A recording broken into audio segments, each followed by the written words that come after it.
चलिए अंतिम 10 मिनट कौशल्या जी क्या कह रही हैं, बस इस पर मातृ पितृ भक्ति पर आधारित प्रवचन हुआ ना आज का। किस पर आधारित था? मातृ पितृ भक्ति पर आधारित था। कौशल्या जी क्या मुखर स्वीकृति देंगी? भगवान राम ने कहा कि जा रहा हूं, दुनिया वाले देखेंगे सुनेंगे। जैसे ही कौशल्या मां के पास भगवान पहुंचे तो कौशल्या जी को प्रणाम किया तो कौशल्या जी ने एक बात कही। क्या बेटा? एक काम करो। हाँ माता जी बताओ। तात जाहू बल वेग नहाऊ। बेटा जल्दी जाओ स्नान करो। रोज राम जी प्रणाम करते थे माता पिता को, प्रातः काल उठ के रघुनाथा माता पिता गुरु नावई माथा। लेकिन तब कभी नहीं कहती थी कौशल्या कि बेटा स्नान करो जल्दी। लेकिन आज कह रही है कौशल्या, तात जाऊं बल वेग नहाऊ और जो मन भाय मधुर कछु खाहू। बेटा जल्दी स्नान कर लो, कुछ खा लेना, फल या दूध वगैरह। क्यों माता जी? इसलिए कि तुझे राजा बनना है। अभिषेक जो रघुवंश की परंपरा का अभिषेक है उसमें कई घंटे लगता है। और बेटा अभिषेक शुरू हो जाएगा तो खाने में उठने की परंपरा ना हो तो फिर उसके पहले नियम है कि या तो गौ माता का दूध ले लो या कोई फल ले लो और इसको लेकर के फिर बैठ जाओ। समझ गए हो कि नहीं? जब कोई लंबा अनुष्ठान करना है तो रघुवंश की परंपरा में अभिषेक के कई घंटे लगते हैं राम। इसलिए तू पहले स्नान कर, स्नान करके कुछ खा ले, तुझे राजा बनना है। भगवान राम बोले माता जी ऐसा है कि बिना नहाए काम नहीं चलेगा। कहे बिल्कुल नहीं चलेगा। बिना नहाए तो ना तुम कुछ खा सकते हो ना अभिषेक हो सकता भी, लेकिन पूर्व में तो स्नान करके ही उस स्थल पर पहुंचना पड़ता है। बोलो नियम है कि नहीं? तो पहले स्नान करना पड़ेगा, स्नान करो जाके। भगवान राम ने कहा कि राजा बना जाता है तो स्नान ही किया जाता। बोले परंपरा यही है। भगवान राम ने कहा मैं ऐसे राज्य का राजा बन रहा हूं जिसमें स्नान की कोई परंपरा नहीं है, सीधे खाने की परंपरा है। कौशल्या जी ने कहा कौन सा ऐसा राज्य है? कौन सा राज्य? तो राम जी बोले पिता दीन मोहि कानर राजू और जहीं सब भांति मोर बड़काजू। पिताजी ने मुझे जंगल का राजा बनाया है और जंगल का राजा सिंह होता है। सिंह को किसी ने नहाते नहीं देखा, खाते देखा। अच्छा बोलो सिंह को नहाते देखा किसी ने? लेकिन खाते जरूर देखा, शिकार करते हुए देखा होगा, नहाते नहीं देखा। मुझे जंगल का राजा पिताजी ने बना दिया है, इसलिए माताजी नहाने की जरूरत नहीं है। आपको मैं प्रणाम करने आया हूं, आज्ञा दो, आशीर्वाद दो और मैं जाऊं। का रुको रुको, पिताजी ने कहा है। हाँ क्या कहा? मुझे दीन कानन राजू, पिता दीन मुझे कानन राजू। जंगल का राजा बना दिया। कहा जाओ जंगल, जंगल का राजा बना दिया है। नहीं, जो केवल पितु आय सुताता तो जन जाहु जान बड़ी माता। बेटा अगर पिताजी ने ये आज्ञा दी है कि बन जाओ तो मैं मां हूं, मैं रोक रही हूं। तो जन जाओ, जन जाओ, मत जाओ, जान बड़ी माता। मां की आज्ञा बड़ी है, मत जाओ। भगवान राम सोचे कि अब धर्म संकट आ गया। स्पष्ट बोलो, इस चौपाई से स्पष्ट लग रहा है कि नहीं लग रहा? क्यों? कोई शंका वंका तो नहीं है? कौशल्या ने कह दी तो कैकेयी और सुमित्रा ने मान ली, और यदि सुमित्रा ने कह दी तो कौशल्या और कैकेयी ने मान ली, और यदि कैकेयी ने कह दिया तो कौशल्या और सुमित्रा ने मान लिया। देखो इसको कहते हैं प्रेम। सीधी सी बात है, जब इतना प्रेम आपस में होगा तो परमात्मा प्रकट जरूर होगा। होगा प्रकट कि नहीं? प्रेम ते प्रकट होए में जाना, परमात्मा प्रकट होगा। आप कहो महाराज थोड़ा स्पष्टीकरण करो, तो स्पष्टीकरण ही कर रहा हूं। कौशल्या जी ने कहा बेटा मां ने आज्ञा दी। कहा तो ये नहीं कहा कि कौन मां, सीधा कह दिया, जो पितु मातु कहेऊ बन जाला,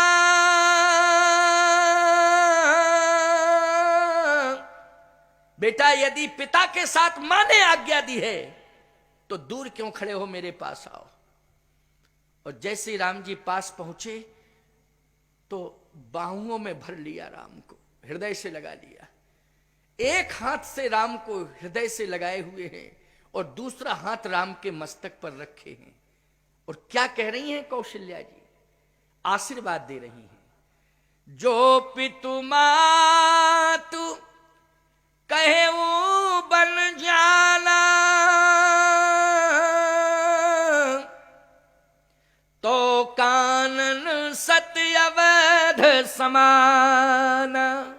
हे बेटा, यदि माता पिता दोनों ने आज्ञा दी है और दोनों ने बन जाने की आज्ञा दी है, तो आज मैं तुम्हें आशीर्वाद दे रही हूं कि बेटा वो बन 100 अयोध्या के समान तुम्हें सुख प्रदान करता रहेगा। ये मेरा आशीर्वाद है, आशीर्वाद लेकर के जाओ। बोलो भाई, आशीर्वाद देकर के विदा किया कौशल्या जी ने कि नहीं किया? अब एक बात अंतिम और है, इसको सुन लीजिए, बस अंतिम 5 मिनट की बात है। जैसे ही राम जी प्रणाम करके चल दिए, उसी समय आवाज आई, आकाशवाणी हुई।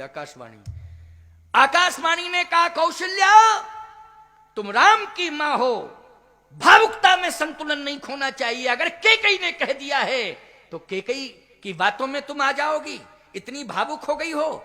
मां का हृदय, जन्म देने वाली मां का हृदय कठोर नहीं होना चाहिए, इतनी कठोर हृदय मत बनो, राम को रोको अभी। जैसे ही आकाशवाणी हुई तो कौशल्या जी कहती हैं, राम रुको। अब राम जी रुक गए। देखो एक बात बताएं, सत्य और धर्म परीक्षा लेता है। क्या करता है सत्य धर्म? परीक्षा लेता है। ऐसे थोड़ी कि सहज रूप से आप अपना सत्य और धर्म का पालन करते रहेंगे। परीक्षाएं होंगी बीच बीच में, उनमें पास होना है तुम्हें, समझ रहे हो कि नहीं? और पास होने के लिए कोई भी विद्यार्थी पास तब होगा जब वो अपने विषय में दक्ष हो जाएगा। क्यों भैया? अपने विषय में जब वो दक्ष होगा वही विद्यार्थी पास होगा। यदि वो अपने विषय में दक्ष नहीं है, उसने अपने विषय को ठीक से पढ़ा नहीं है, समझा नहीं है, तो वो फेल हो जाएगा। हो जाएगा कि नहीं? सत्य और धर्म के मर्म को पहले ठीक से समझो, तभी तुम खरे उतरोगे, नहीं तो फेल हो जाओगे, बिना समझे फेल हो जाओगे। और बोलो, सत्य और धर्म का मर्म समझाने वाली अगर कोई पाठशाला है प्यारे, तो यही है जिसके सामने आप सब बैठे हुए हैं। यही एक पाठशाला है जो सत्य और धर्म की शिक्षा देती है। इसमें बोलो, पढ़ाई जा रही है कि नहीं पढ़ाई जा रही है? ये क्लास ही तो ली जा रही है कि सत्य धर्म पर कैसे चला जाता है।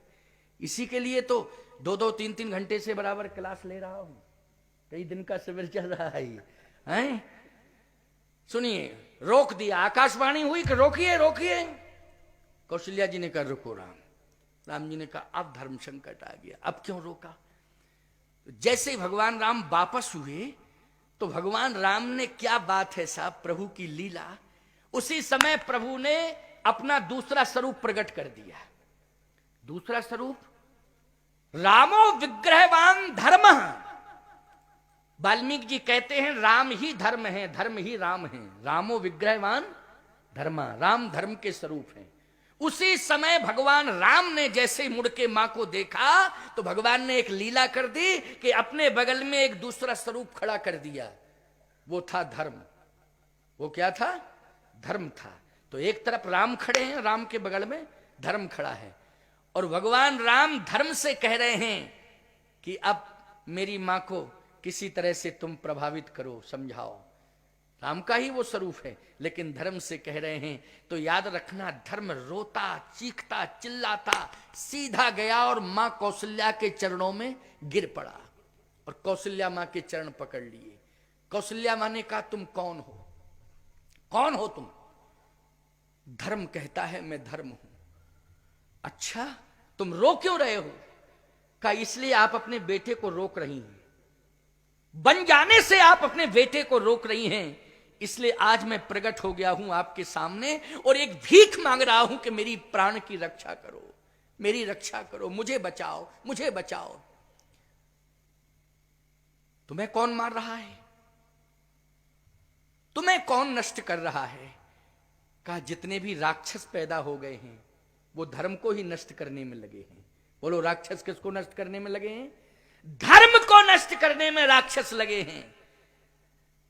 हे मां, अगर आप राम को वन में राम को आप अयोध्या में रोकती हैं तो धर्म संसार से चला जाएगा और सदा सदा के लिए चला जाएगा।